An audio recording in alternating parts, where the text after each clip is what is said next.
Breaking news overnight, the deadly shooting in our nation's capital.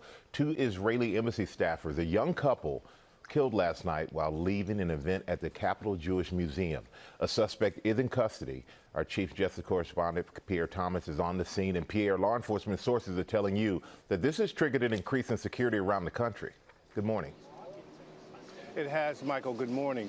Washington, D.C. in a state of shock with evidence mounting of a brazen act of hate taking the lives of two members of the Israeli embassy in what some are already calling a brazen act of terrorism.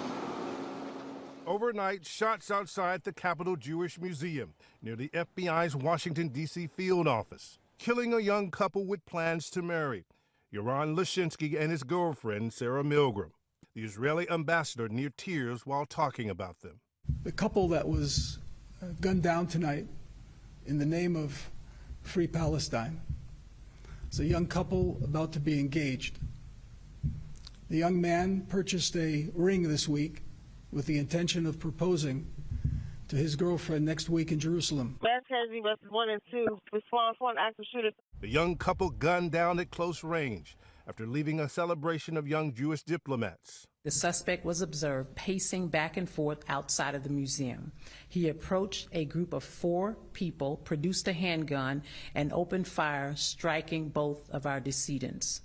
After the shooting, the suspect then entered the museum. Overnight, we spoke with Katie and Yoni, who were inside the museum at the time of the shooting. So the suspect came over to where I was, and we offered him water, and he reaches into his backpack and pulls out a keffiyeh and says, "I did it. I did this for Gaza." He wanted the cops to come in, and then he wanted to say, "I did it." And a critical piece of evidence that could point to motive, something the suspect said, suggesting an apparent obsession with the Israeli-Hamas conflict. The suspect chanted, "Free, free Palestine," while in custody. Here's the man police believe to be the suspect, hands behind his back, surrounded by police and security. Free, free Palestine! The suspect has been tentatively identified as 30-year-old Elias Rodriguez of Chicago, Illinois. A massive investigation now underway with the FBI trying to determine motive and whether there are any ties to terrorist organizations.